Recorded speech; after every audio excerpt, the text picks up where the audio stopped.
I just kind of went into the bedroom, laid down on the bed, just thought, okay, I just have to wait this out. But then midnight, I decided, well, looks like it's not going to work. Why won't this bitch just go away?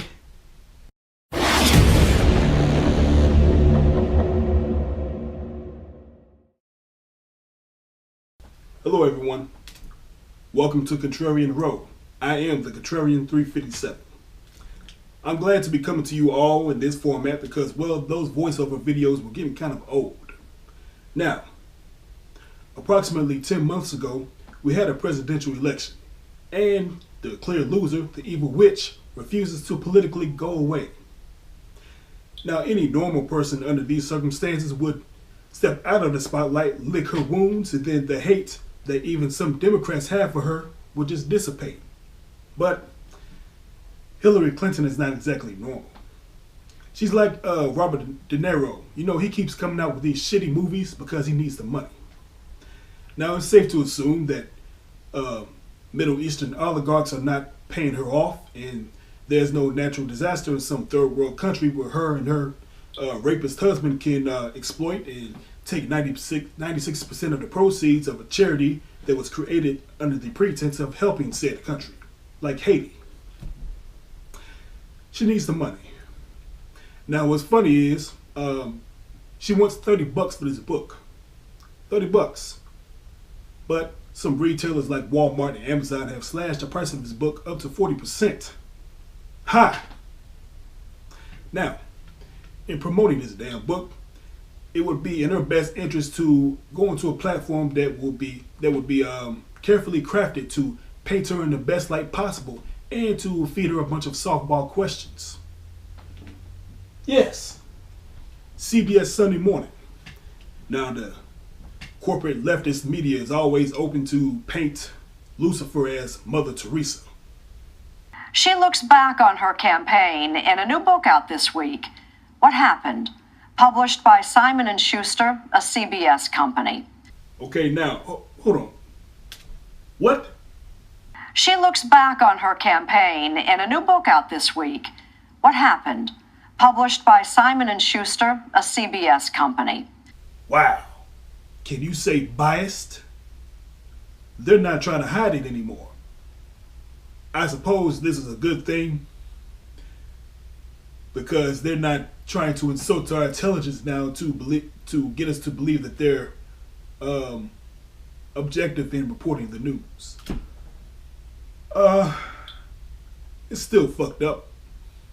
Can we talk about Election Day? Mm-hmm. Did you have any clue what the outcome of that day would be? No. That's a fucking lie. Now, I want y'all to remember this clip because I believe there are two instances in this interview where she contradicts herself. Continue. You called the president. I did. I felt like I had let everybody down. Morning came, and the nation was waiting to hear from her. I had not drafted a concession speech. I've been working on a victory speech. Off I went into a frenzy of closet cleaning and long walks in the woods and playing with my dogs and yoga, alternate nostril breathing, which I highly recommend. Yoga. That's interesting. There's one particular pose that is really associated with yoga. They do like this, 666, and they do like, oh. If you must know, whether you know it or not, when you're doing yoga, you are actually meditating to the point where you're clearing your mind, body, and soul to allow demons to enter into your body. Now, some people do this unknowingly. Hillary Clinton, on the other hand, I think she's perfectly aware of that aspect of yoga. Continue. Clinton had been so sure she'd be the one giving that inaugural speech. You specifically bought this house for a reason. I did. And this was to be Well, I know a lot about what it takes to move a president, and I thought I was going to win. The Clintons had acquired the house next door to accommodate White House staff and security during a second Clinton administration. I started the campaign knowing that I would have to work extra hard to make women and men feel comfortable with the idea of a woman president. It doesn't fit into the stereotypes we all carry around in our head. And a lot of the sexism and the misogyny was in service of these attitudes like, we really don't want a woman commander-in-chief. Now look, we have female chiefs of police. We have female mayors. We have female governors. We have female CEOs of companies. America has demonstrated that we are willing to put women in positions of power if they are willing to do the work. If we feel like that woman is capable of doing the job. So when Hillary Clinton makes this generalized statement saying that there was a major portion of the voting public that did not want her to be the president just because she's a woman. I mean, I know this is just a surface debate that surface conversation that she's having. Shouldn't she be able to come up with some shred of evidence or statistical data to back up her general claim? Man, she has an excuse for everything. He was quite successful in referencing a nostalgia that would give hope, comfort, settle grievances for millions of people who were upset about gains that were made by others. What you're saying is millions of white people. Millions of white people. Yeah, millions of white people. Once you dust for fingerprints, it's pretty clear who ruined America. White people. You're fucking a white male! White people. I'm going to get to that here in a minute. But let's real quick go over the excuses she's pointed out thus far as to why she lost. We have sexism, misogyny, Russia that's been absolutely beaten into the ground, Bernie Sanders. She wants to blame Bernie Sanders, although the DNC bought him off with hush money so that he could support her, because I guess in his mind, Donald Trump was the greater of the two evils. Remember, as a result of being bought off, he burned his supporters to support Hillary. So it wasn't Bernie Sanders that was a thorn in her ass, it was his supporters. So she got that all wrong. Now, this claim that white people were mainly to the blame for her losing. In other words, she's trying to blame racism as another excuse why she lost.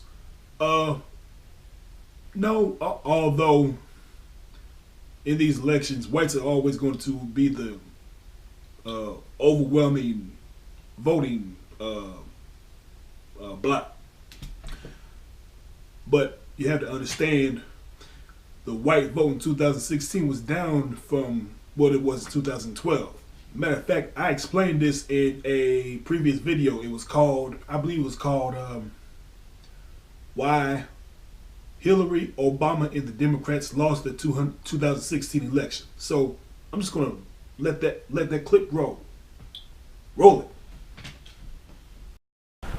The fact of the matter is that Hillary Clinton did not provoke the same amount of enthusiasm that your Lord and Savior Barack Obama did. For example, black voter turnout this time around was 12%, which was down from 13% in 2012. Furthermore, Hillary Clinton only got 88% of the black vote, which was down from 93% for Obama in 2012. But check this out. Trump got 8% of the black vote.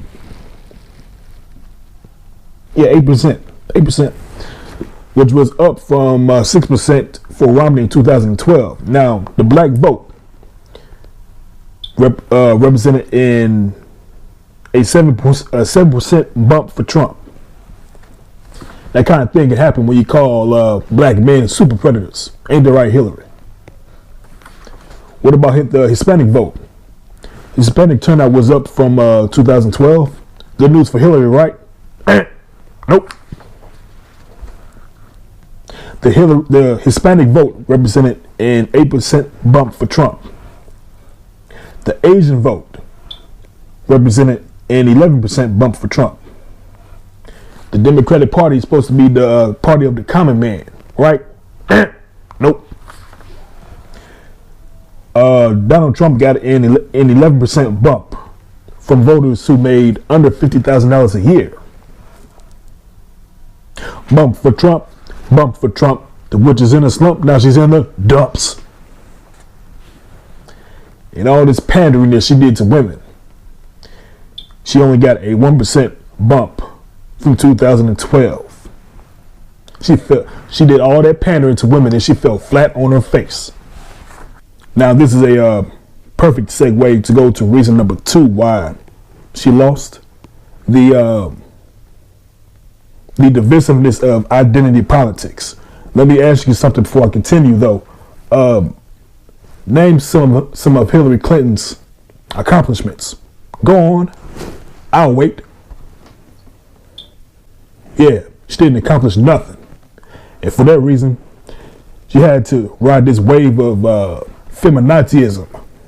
Feminazism. Yep. And we all know where they ended up. Now, one of her surrogates during the campaign was and continues to be quite disturbing. Y'all know her, Lena Dunham. You've got to show your whole body, everything that you have for the candidate you love. I'm not sure how appropriating Iggy Azalea's culture is going to help Hillary win, though. Dance with me, Cynthia. Damn, she ugly. She made some video. It's on YouTube. It may be on her Twitter page, too. She said she can't wait till the day that all heterosexual white men were exterminated. And from all I know, Hillary Clinton did not come out and condemn these comments. I think it's totally possible that Democratic white men felt so disenfranchised by her message, that they either stayed home or they voted for a different candidate, maybe even Donald Trump. And it is entirely possible that conservative white men felt so galvanized to vote against her because she totally ignored the middle part of the country, those flyover states where you have a lot of mainly working class rural white folks, and she totally ignored them, and they made her pay for it. Truth and logic, gotta love it. Now, another group that Hillary wanted to blame for her loss was white women. How dare they vote against their own self-interest? Well, following that logic, another group that she should have blamed for her loss was black people. In comparison to 2012 and 2016, black voter turnout was down. Also, it became apparent during the early voting process that blacks were not coming out for her in large numbers. After all the pandering I did for you Black Lives Matter niggas, you didn't come out and vote for me? How dare you not come out and vote for your own self-interest? But that would be racist. Bottom line is, Hillary Clinton does not seem to have the capacity to hold herself accountable for the consequences of her own actions. Even when it came to her private server, in which she was sending and receiving classified material, she basically said that was a mistake, but you people in the media, you're just making a big deal out of this. She had the nerve to blame the leftist media that was trying to push her rotten corpse towards the finish line of the campaign for her loss. The media. It's a fucking farce. In her eyes, she did not lose because She ran a horrible campaign. She did not lose because she's just a horrible, awful human being. She lost because she's a victim. This woman is a cry bully and a psychopath. And any of us who have any sense whatsoever need to be thanking God that she is not our president. Is your political career over? Yes, as an active politician, it's over.